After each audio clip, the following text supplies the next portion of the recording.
To start with, I didn't have intentions to knock him out. I had intentions only to put pressure on him. But I found that I could connect good with my left hand. Marvin Johnson hit harder than almost anyone in light heavyweight history. His right hand could end fights in a single punch, turn champions into cautious opponents, create knockouts that fans talked about for decades. Staff Sergeant Henry Johnson. He went down to Fort Bragg, North Carolina to prepare for this fight. We were just over at Fort Bragg last Saturday night. But despite holding world titles twice and battling the absolute best of his era, Johnson never received the recognition he deserved. That injustice poisoned him, created resentment that burned for years after his gloves came off for the final time. Johnson's career was defined by bad luck, worse timing, and terrible decisions beyond his control. He fought in hostile countries where judges seemed blind to his dominance. In the green front.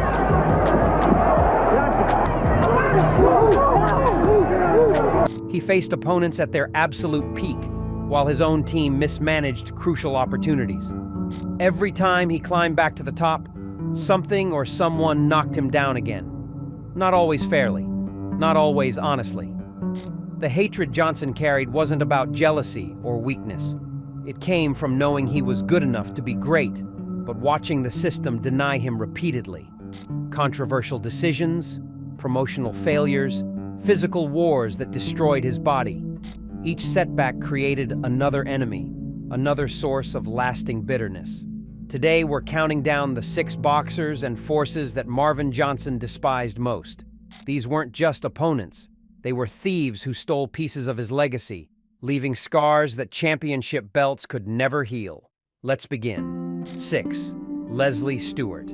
Leslie Stewart came into their 1986 fight as a massive underdog, someone Marvin Johnson was supposed to destroy on his way back to championship contention. Nobody gave Stewart a real chance.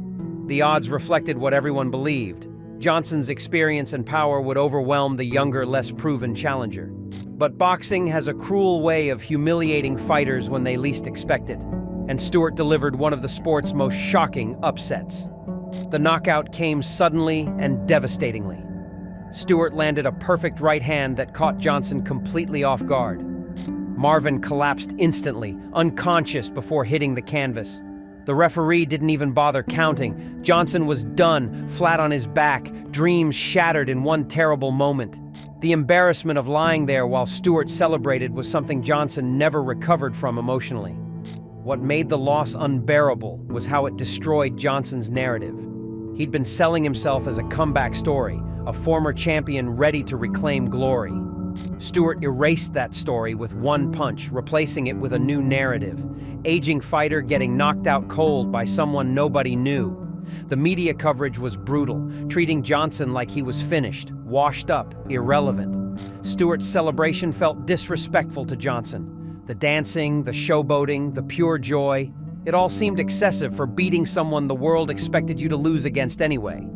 Johnson felt humiliated not just by the knockout, but by how much pleasure Stewart took from his suffering. That image of lying unconscious while his career died haunted Johnson forever. The aftermath was even worse. Promoters stopped calling. Opportunities disappeared overnight. One punch had transformed him from contender to cautionary tale, and Johnson never forgave Stewart for being the instrument of his public destruction. 5. Eddie Mustafa Muhammad. Eddie Mustafa Muhammad represented everything that frustrated Marvin Johnson about boxing politics and public perception. When they fought in 1980, Johnson was a former champion trying to reclaim his position at the top. Eddie was the rising contender with slick skills and a big mouth.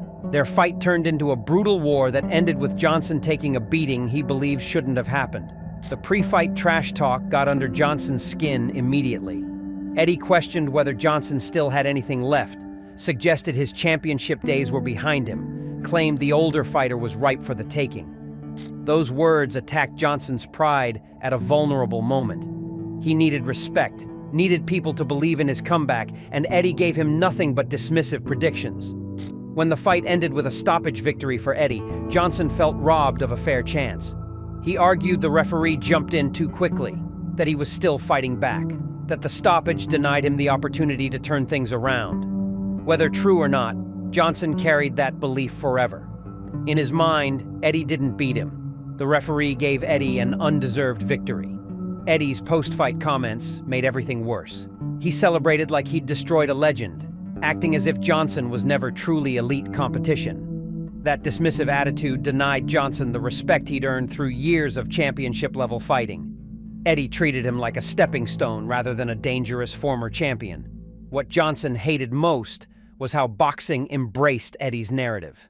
The media portrayed Eddie as the new generation replacing the old guard, with Johnson cast as the washed-up veteran. That characterization felt premature and disrespectful, turning a controversial stoppage into proof that Johnson's time had passed. 4. Michael Spinks. Michael Spinks had everything Marvin Johnson never got: natural advantages, perfect timing, and a system built to support him. When they fought in 1982, Spinks was the Olympic gold medalist with a perfect record and unlimited potential. Johnson was the grizzled veteran fighting to stay relevant. The contrast wasn't just about age or experience. It was about how boxing treats different types of fighters, and Johnson resented every unfair advantage Spinks enjoyed. The fight itself was painful to experience. Spinks boxed brilliantly, using superior footwork and technique to make Johnson look slow and ordinary. Every round exposed the gap between them, not just in skill, but in freshness and reflexes. Johnson tried to land his trademark power punches, but couldn't catch the younger, faster opponent. Losing that way hurt worse than getting knocked out. What drove Johnson crazy was the media worship surrounding Spinks. From day one, Spinks received treatment reserved for special fighters. His Olympic background opened doors Johnson had to kick down. Networks wanted him, promoters protected him, fans loved him. Johnson fought in hostile countries against biased judges, while Spinks got showcase opportunities designed for his success. The promotional advantages were staggering. Spinks had better management, smarter matchmaking, and careful development that maximized his strengths. Johnson's career was managed like a commodity. Fight anyone anywhere for whatever money was offered. No long-term planning, no strategic building, no protection from unnecessary risks. Watching Spinks receive everything he'd been denied created lasting bitterness. Spinks represented the new generation pushing Johnson aside, proving his best years were behind him. That reality, delivered through technical dominance, was the cruelest defeat Johnson ever experienced. He didn't just lose a fight. He lost his place in boxing's hierarchy to someone who'd never had to struggle the way he did. 3. Victor Galindez. Victor Galindez stole something from Marvin Johnson that changed everything: his first world championship. In 1977, Johnson traveled to Argentina believing he'd return as light heavyweight champion. He fought brilliantly, outboxing Galindez for long stretches, landing the cleaner combinations. But when the scorecards were announced, Galindez kept his title by split decision. Johnson was devastated. Everyone watching knew he'd won, but the judges in Argentina saw something different. The robbery felt calculated and obvious. Fighting in Galindez's home country meant facing more than just the champion. Johnson fought the crowd, the atmosphere, and judges who seemed determined to protect their hero, regardless of what happened in the ring. Every close round went to Galindez. Every borderline scoring moment favored the local favorite.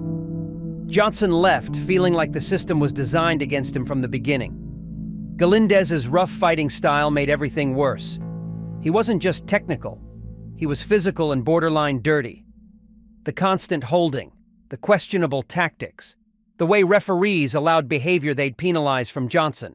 It felt like different rules applied depending on which corner you fought from. That double standard ate at Johnson's sense of fairness.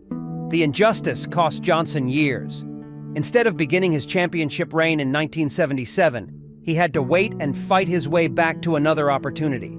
Time wasted, momentum lost, prime years spent chasing what should have already been his. When Johnson finally got his rematch and knocked Galindez out cold, it proved his point. But the victory came too late. What Johnson hated most was how history remembered Galindez as the great champion while forgetting the robbery that extended his reign. Johnson's legitimate victory got erased by a corrupt decision, and nobody seemed to care except him. 2. Matthew Saad Muhammad. Matthew Saad Muhammad destroyed Marvin Johnson 3 times, and each loss took pieces of Johnson's soul he never got back. Their trilogy from 1979 to 1980 was boxing at its most savage. 2 warriors trading bombs with no concern for their own safety. Johnson brought devastating power and championship pride. Muhammad brought iron toughness and a heart that refused to quit. Every time they met, violence reached levels that frightened everyone watching. The hatred began with the first loss. Johnson believed he was winning until the 8th round stoppage ended his title reign. The referee's intervention felt premature to Johnson. He thought he could recover, thought he could turn things around, thought the stoppage robbed him of victory. That belief haunted him, creating doubt about whether Muhammad truly beat him or just got lucky breaks. The second fight was even more brutal. Johnson got knocked down multiple times before his corner threw in the towel. The humiliation of his own team giving up while he still wanted to fight created anger toward everyone. Muhammad for inflicting such punishment, his corner for not believing in him, himself for not being good enough to win. What Johnson hated most wasn't just losing, it was how thoroughly Muhammad dominated him. No controversy, no bad decisions, no excuses. Just clear, undeniable proof that when they fought, Muhammad was better. That truth destroyed Johnson's confidence and left permanent psychological scars alongside the physical damage. 1. Mate Parlov. Mate Parlov was the fighter who exposed Marvin Johnson at the worst possible moment and in the most devastating way imaginable. In 1978, Johnson challenged Parlov for the WBC light heavyweight title in Italy. This was Johnson's chance to prove himself on the world stage, to show that his power and skills could conquer Europe's best. Instead, Parlov dismantled him systematically, winning a lopsided unanimous decision that left Johnson questioning everything about his abilities. The defeat wasn't just painful, it was humiliating. Parlov made Johnson look ordinary, outboxing him round after round with technical superiority that highlighted every weakness in Johnson's game.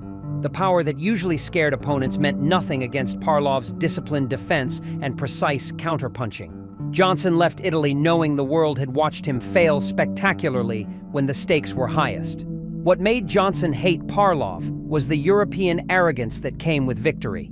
Parlov's team acted superior, suggesting American fighters were overrated brawlers who couldn't match European technical excellence.